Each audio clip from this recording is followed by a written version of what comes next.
CUT unit 3 में बताया जाता है उत्पादक के व्यवहार और पूर्ति के बारे में। यहाँ पर आपको पढ़ना है कि एक उत्पादक किस प्रकार से व्यवहार करता है, अर्थात उत्पादन क्या है, पूर्ति क्या है, लागत और आगम की, ये चार प्रमुख इसमें टॉपिक है। और चारों टॉपिक के रिलेटेड मैं चार अलग अलग पार्ट में वीडियो आपके लिए लेकर आऊँगा ताकि आप इसका कंप्लीट कॉन्सेप्ट समझ सके।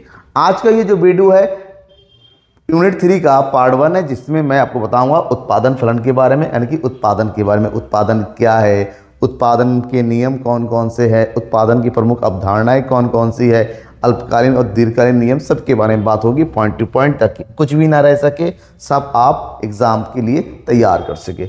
सबसे पहले तो ये समझना जरूरी है कि उत्पादन क्या है, व्हाट इज प्रोडक्शन। प्रोडक्शन यानी कि उत्पादन। नॉर्मली आम भाषा में कहते हैं किसी वस्तु का उत्पादन करना है, किसी वस्तु को तैयार करना, बनाना ही उत्पादन कहते हैं। लेकिन अर्थशास्त्र में अगर उत्पादन के अर्थ को समझें, उत्पादन के मतलब को समझे तो थोड़ा सा अलग हो जाता है। अर्थशास्त्र में उत्पादन का मतलब नई वस्तुओं के उत्पादन करने से नहीं है। अर्थशास्त्र ये कहता है कि प्रकृति से ने हमें जो कुछ भी दिया है उसके रूप में परिवर्तन कर अगर हम उसकी उपयोगिता में वृद्धि करते हैं तो उपयोगिता में वृद्धि करना ही उत्पादन है। फॉर एग्जाम्पल, हमारे पास लकड़ी का टुकड़ा, लकड़ी किसने बनाया? प्रकृति ने, हमने तो नहीं बनाया। अब लकड़ी के टुकड़े को काट कर छाट कर अगर फर्नीचर में कन्वर्ट करते हैं तो उस प्रक्रिया को उत्पादन कहते हैं। प्रकृति हमने गेहूं दिया, गेहूं के माध्यम से हमने रोटी बनाया, गेहूं के माध्यम से हमने ब्रेड बनाया, वो गेहूं के माध्यम से हमने बिस्कुट बनाया, तो गेहूं को बिस्कुट में कन्वर्ट करने की जो प्रक्रिया है वो उत्पादन है। ठीक है।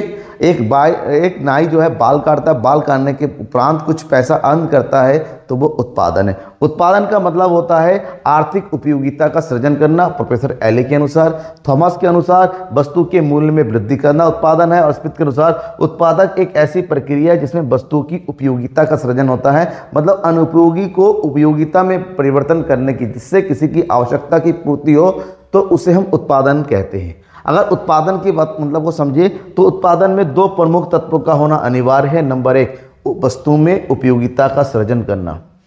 जैसे कपड़ा है, कपड़े का टुकड़ा पड़ा हुआ है, कपड़े को काट छाट के अगर शर्ट या पैंट में कन्वर्ट करते हैं तो कपड़े नॉर्मल ऐसे नहीं बने, तो शर्ट पहनते हैं, उपयोगिता में वृद्धि हो गई। नेक्स्ट, विनिमय के मूल्य का, अगर किसी वस्तु में विनिमय मूल्य में वृद्धि होती है तो उसके उत्पादन के नाम से जानते हैं। अब उत्पादन अगर समझना है तो उत्पादन की प्रमुख अवधारणाओं को समझना होगा, जिसमें कुल उत्पादन यानी कि टीपी, सीमांत उत्पादन यानी कि एमपी और औसत उत्पादन यानी कि एपी को समझना पड़ेगा, इन तीनों ही पॉइंट को।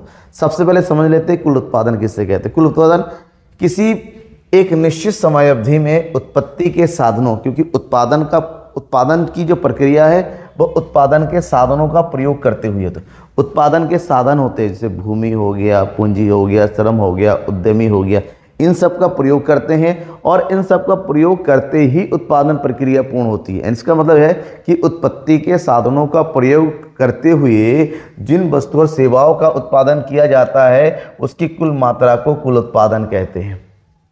कुल उत्पादन कैलकुलेट करने के लिए दो फार्मूला भी बताया गया है।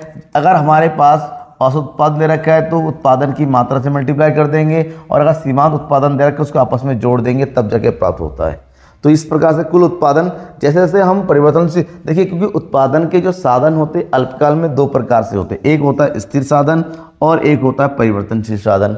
स्थिर साधन इसलिए क्योंकि उत्पादन बढ़े या घटे इसमें कोई परिवर्तन नहीं होता है, ये ऐसा ही रहता है। लेकिन उत्पादन की प्रक्रिया में परिवर्तनशील साधन, जिसको हम कच्चा माल बोल सकते हैं, रॉ मटेरियल बोल सकते हैं, उत्पादन के साथ साथ बढ़ाना या घटाना पड़ता है। तो ऐसे में परिवर्तनशील साधन जिसको हम वास्तव में प्रयोग करते हैं, इसके वृद्धि के साथ साथ उत्पादन की मात्रा में भी वृद्धि हो जाती है। लेकिन क्योंकि स्थिर साधन स्थिर रहते, एक सीमा तक ये जाके रुक जाती है, फिर घटने लगती है, इसलिए कुल उत्पादन वक्र पहले चढ़ता हुआ नजर आता है, फिर रुकने जाता है, फिर नीचे की ओर गिरने लगता है। इस प्रकार से होता है, तो पहचान रखिए, ये है हमारा टिपिक वक्र। दूसरा पॉइंट है सीमांत उत्पादन। देखिए, मैंने अभी कहा कि उत्पादन प्रक्रिया के लिए परिवर्तनशील साधनों का प्रयोग होता है। तो अगर हमने एक अतिरिक्त इकाई का प्रयोग किया परिवर्तनशील साधन का, तो साधनों की एक अतिरिक्त इकाई का प्रयोग करते हुए कुल उत्पादन में जो भी परिवर्तन होता है, जो अतिरिक्त उत्पादन की प्राप्ति होती है, तो उसे सीमांत उत्पादन के नाम से जानते हैं। जैसे फॉर एग्जांपल ये उत्पादन हो रहा है कुल उत्पादन का, तो प्रत्येक एक अतिरिक्त इकाई के प्रयोग करने से उत्पादन में कितनी वृद्धि हुई? पहले 40 था, 40 से 90 हो गया, यानी कि कितनी वृद्धि हुई? 50। 90 से 30 हो गया, कितनी वृद्धि हुई? 40। तो इस प्रकार से प्रत्येक अतिरिक्त इकाई के प्रयोग से जो भी अतिरिक्त उत्पादन हो रहा है तो उसको सीमांत उत्पादन के नाम से जानते हैं। सीमांत उत्पादन की गणना करने के लिए इस सूत्र का प्रयोग करते हैं। वहीं पर अगर सीमांत उत्पादन वक्र बनाने के लिए कहा जाए, सीमांत उत्पादन पहले बढ़ता हुआ होता है, फिर घटता हुआ होता है, एक समय के बाद ये शून्य होता है और उसके बाद जाके सीमांत उत्पादन क्या होता है? माइनस में होता है। तो कुछ इस प्रकार से सीमांत उत्पादन वक्र बन के तैयार होता है। तीसरा पॉइंट होता है औसत उत्पादन। परिवर्तनशील लागत की प्रति इकाई उत्पादकता को औसत उत्पादन के नाम से जानते हैं। मतलब जितने भी साधनों का प्रयोग किया उससे जो कुल उत्पादन हुआ, कुल उत्पादन को भाग कर देंगे परिवर्तनशील साधनों से, तो कुल उत्पादन को भाग करके जो भी हमें प्राप्त होता है उसी को हम औसत उत्पादन कहते हैं। जैसे ये कुल उत्पादन है, ये परिवर्तनशील साधन है, इससे इसको डिवाइड करेंगे, क्या प्राप्त हो रहा है? 40। 90 को 2 से डिवाइड करेंगे 45, 130 को 3 से डिवाइड करेंगे 43.3। इस प्रकार से औसत उत्पादन की प्राप्ति हुई। और औसत उत्पादन वक्र ये भी पहले बढ़ता है, फिर नीचे गिरता है, फिर नीचे गिरता होता है, लेकिन ये कभी भी माइनस नहीं होता है, ध्यान में रखिएगा। अब उत्पादन फलन की, क्योंकि उत्पादन फलन को समझना क्यों जरूरी है? उत्पादन प्रक्रिया बिना साधनों की होती नहीं है, तो साधनों को समझना पड़ेगा कि साधनों को कितना बढ़ाया जाए, कितना घटाया जाए, ये डिपेंड करता है उत्पादन फलन। उत्पादन फलन हमें बताता है कि उत्पादन के साधनों और उत्पादनों के बीच में क्या संबंध है। मतलब जो भी आपने इनपुट लगाया, साधन लगाया, उससे उत्पादन की कितनी मात्रा का उत्पादन हुआ है, इसके बीच के फलनात्मक संबंध को हम उत्पादन, यहाँ पर कहीं पर भी आर्थिक संबंध नहीं आता है, यहाँ पर धन का कोई मतलब नहीं होता है, यहाँ पर किसी की लागत को नहीं देखा जाता है, बस यहाँ पर ये देख रहा है कि हमने कितने साधनों का प्रयोग किया और उसकी तुलना में कितना उत्पादन किया। उत्पादन और साधन के बीच के संबंध को ही क्या बोलते हैं? उत्पादन फलन के नाम से जानते। एक तरफ साधन, एक तरफ उत्पादन के फलन। तो जब हम उत्पादन फलन को डिटेल से समझते हैं तो उत्पादन फलन की प्रमुख मान्यताओं को भी समझना पड़ेगा। मान्यता क्या है कि उत्पादन फलन एक निश्चित समय अवधि से जुड़ा रहता है। उत्पादन फलन के सभी उत्पादन अल्पकाल में परिवर्तित नहीं किया जा सकता, सभी साधन। दीर्घकाल में उत्पादन फलन के सभी साधन परिवर्तनशील होते हैं और उत्पादन की तकनीक में कोई परिवर्तन नहीं होता है, तब जाके उत्पादन फलन का नियम हमारा लागू होता है। अल्पकाल और दीर्घकाल दोनों में अलग अलग प्रकार के नियम होते हैं। जब उत्पादन फलन के नियमों की बात करते हैं तो समझना पड़ेगा उत्पादन फलन क्या है। तो समय के आधार पर, किसके आधार पर? समय के आधार पर उत्पादन फलन दो प्रकार के होते हैं। एक होता है हमारा अल्पकालीन उत्पादन फलन और दूसरा होता है दीर्घकालीन उत्पादन फलन। अल्पकालीन उत्पादन फलन यानी कि शॉर्ट रन प्रोडक्शन फंक्शन और वो है लॉन्ग रन प्रोडक्शन फंक्शन। अल्पकालीन उत्पादन फलन हमें बताता है कि यहाँ पर अल्पकाल में परिवर्तनशील अनुपात का नियम लागू हो रहा है, अर्थात अल्पकाल में उत्पादन के साधन दो प्रकार के होते हैं। एक होता है उत्पादन के स्थिर साधन और दूसरा होता है परिवर्तनशील साधन।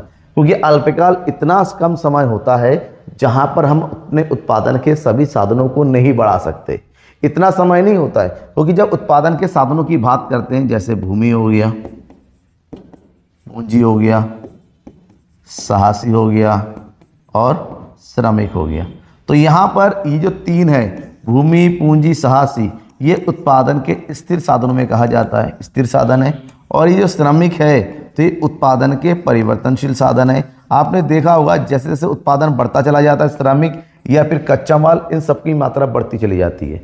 लेकिन भूमि, पूंजी, साहसी का अल्पकाल में कोई फर्क नहीं पड़ता, वो जैसा है वैसा। हाँ, दीर्घकाल जब आ जाता है, दीर्घकाल में इसको समानानुपात उत्पादन फलन के नाम से जानते हैं। क्यों? क्योंकि दीर्घकाल में उत्पादन के सभी साधन परिवर्तनशील होते हैं, क्योंकि हमारे पास इतना अधिक समय होता है कि उत्पादन के सभी साधनों को एक साथ बढ़ाएं।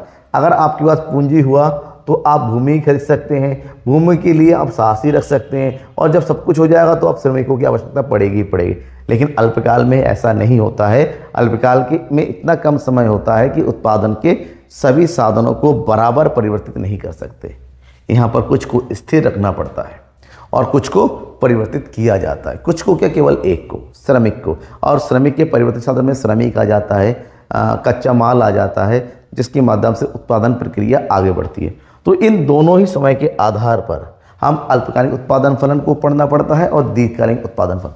जब अल्पकालिक उत्पादन फलन पढ़ते हैं तो उसको परिवर्तनशील अनुपात उत्पाद फलन के नाम से भी जानते हैं। इसके अंतर्गत अल्पकाल में उत्पादन के कुछ साधनों को स्थिर रखा जाता है जबकि कुछ साधनों को परिवर्तित किया जाता है। अर्थात उत्पत्ति के साधनों को दो वर्गों में बांटा जाता है, स्थिर साधन और परिवर्तनशील साधन।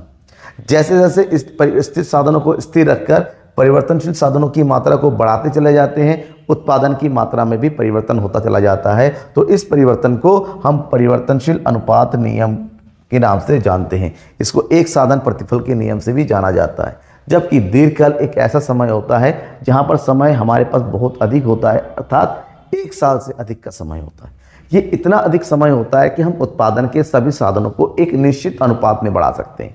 जितना पैसा होगा उतनी भूमि खरीद सकते हैं, उसी हिसाब से बिल्डिंग बना सकते हैं, उसी हिसाब से मशीनरी लगा सकते हैं, उसी हिसाब से रॉ मटेरियल परचेज कर सकते हैं, उसी हिसाब से हमें श्रमिक भी चाहिए होता है। तो मतलब सभी प्रकार जब हम उत्पादन के सभी साधनों को एक साथ परिवर्तित करते हैं, जैसे इससे उत्पादन का पैमाना भी बदल जाता है। मान लो पहले हमारे पास 2 मशीनें थी और 10 जो है मजदूर थे और उससे 50 यूनिट का प्रयोग उत्पादन हो सकता था, तो ये होता पैमाना। अब हमारे पास क्या हो गया, 3 मशीनें हैं, 15 जो है मजदूर है और उत्पादन हमारा 50 से बढ़ के कितना हो गया, 75 हो गया। इसका मतलब पैमाना बढ़ गया। तो दीर्घकाल में उत्पादन ही नहीं बढ़ता है, उत्पादन का पैमाना भी बढ़ जाता है, इसलिए इसको पैमाने के प्रतिफल के नियम से जाना जाता है दीर्घकाल में। तो हमारे पास 2 हो गए, एक अल्पकालिक परिवर्तनशील नियम और दूसरा होता है पैमाने के परिवर्तनशील नियम। जब हम इसको एक साधन परिवर्तनशील अनुपात का नियम नहीं बोला जाता है, इसको उत्पत्ति के नियम के भी नाम से जाना जाता है, इसको परिवर्तनशील अनुपात के नियम से भी नाम जाना जाता है, लॉ ऑफ वेरिएबल प्रोपोर्शन। ये नियम क्या कहता है, थोड़ा ध्यान दीजिए। ये नियम हमें कहता है कि अगर अल्पकाल में कुछ साधनों को स्थिर रखा जाए, यानी कुछ साधनों को परिवर्तित नहीं किया जाए, तो केवल एक साधन की मात्रा में परिवर्तित किया जाता है, जिससे उत्पादन की मात्रा में जो भी परिवर्तन होता है उसे उत्पत्ति के नियम से। और ये परिवर्तन 3 प्रकार से होता है, इसलिए उत्पत्ति के 3 नियम होते हैं। एक बढ़ते प्रतिफल अतः उत्पत्ति वृद्धि नियम साधनों के अनुपात, तो स्थिर प्रतिफल उत्पत्ति समता नियम और घटते प्रतिफल उत्पत्ति ह्रास नियम।